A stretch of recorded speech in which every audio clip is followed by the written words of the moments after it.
మన ఆచారాలు, సంస్కృతి, సాంప్రదాయాలకు స్వాగతం. అరుణాచలంలోకి వెళ్ళాడు అంటే వాడికేదో అధికారం ఉంది.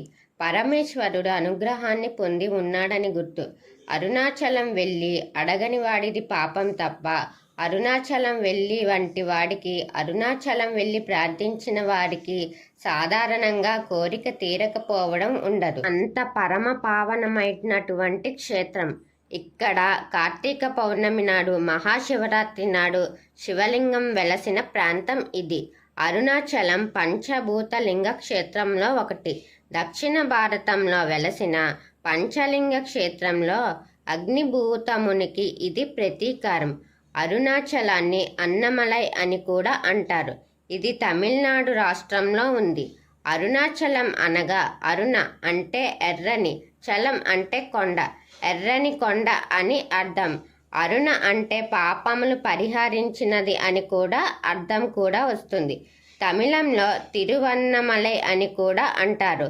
తిరు అనగా శ్రీ, అన్నమలై అనగా పెద్ద కొండ అని విశ్లేషణం ఇక్కడ ఉంది. ఇది చాలా గొప్ప పుణ్యక్షేత్రం. ఓం అరుణాచలేశ్వరాయ నమః.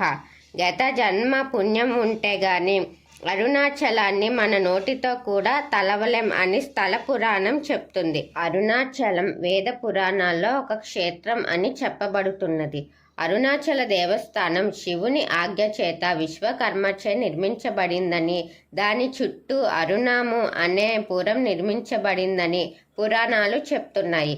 అక్కడ జరిగిన పూజా విధానమంతా గౌతమ మహర్షి శివాజ్ఞచే ఏర్పాటు చేశారని అరుణాచల మహత్యంలో తెలుస్తుంది.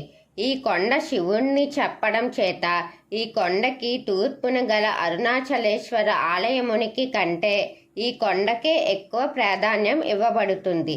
ఇది జ్యోతిర్లింగం అని కూడా చెప్తుంటారు.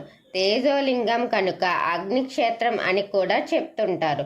ఈ అరుణాచలం పరమేశ్వరుడి జ్యోతిర్లింగం స్వరూపం కావడం వలన, దాని చుట్టూ ప్రదక్షిణ చేయడం వలన సాక్షాత్తు శివునికి ప్రదక్షిణ చేసిన పుణ్యమని భక్తుల నమ్మకం. అరుణాచలంలో మరో విశేషం ఏంటంటే గిరి ప్రదక్షిణ.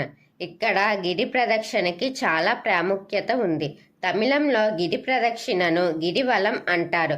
పరమేశ్వరుని జ్యోతిర్లింగం స్వరూపం కావటం వలన దాని చుట్టూ ప్రదక్షిణ చేస్తే సాక్షాత్తు శివుడి చుట్టూ ప్రదక్షిణ చేసినట్టు ఇక్కడ నమ్మకం.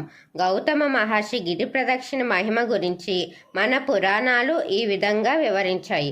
ఒకమారు గౌరీదేవి గౌతమ మహామునిని ఇలా అడిగింది: ఓ మహాముని, ఈ అరుణాచల ప్రదక్షిణ ఎందలి మహత్తు ఎటువంటిది? ఎప్పుడు చేయాలి? ఎలా చేయాలి? ఏ పుణ్యం లభిస్తుందో అని గౌరీదేవి అడిగింది. అందుకు గౌతముడు సంతోషించి పరమేశ్వరుని ధ్యానించగా పరమేశ్వరుడు గౌతమునితో ఇలా చెప్తున్నాడు: ఓ గౌతమ, నేను భూలోకంలో అరుణాచల రూపంలో వెలసి ఉన్నాను. అందుచేత దేవతలు, మునులు అందరూ నాకు ప్రదక్షిణలు చేస్తుంటారు. నా చుట్టూ వేసే ప్రతి అడుగుకు వారి పాపములు నశిస్తాయి. అనేక పుణ్యతీర్థాల్లో పుణ్యఫలమును ఈ గిరి ప్రదక్షిణతో లభిస్తుంది. ఏ కొంచెము పుణ్యము కూడా చేయనివాడు సైతం నా చుట్టూ తిరుగుట వలన అనేక శక్తులను పొందగలడు. తీర్థములు, క్షేత్రాలు దర్శించుట, గొప్ప త్యాగాలు చేయుట, వాటి వలన కలిగే పుణ్యం కేవలం ఒక్క శోణాచలం ప్రదక్షిణతో సులభంగా సమకూరుతుంది. ఒక్క అడుగుతో భూలోక ప్రాప్తి, రెండవ అడుగుతో మధ్యలోక ప్రాప్తి, మూడవ అడుగుతో దేవలోక ప్రాప్తి కలుగును. అంతేకాదు, మొదటి అడుగు వలన మానసిక పాపములు, రెండవ అడుగు వలన వాచిక పాపము, మూడవ అడుగు వలన శారీరక పాపములు నశిస్తాయి. ఈ అరుణాచలం చుట్టూ మునులు మరియు సిద్ధ పురుషులు ఆశ్రమాలు వేల కొలది ఉన్నాయి. దేవతల నివాసాలు ఉంటారు. నేను సిద్ధ స్వరూపంలో ఈ అరుణాచలంలో వారి పూజలను అందుకుంటున్నాను. ఈ అరుణాది నిజంగా తేజోవంతమైన జ్యోతి స్తంభం.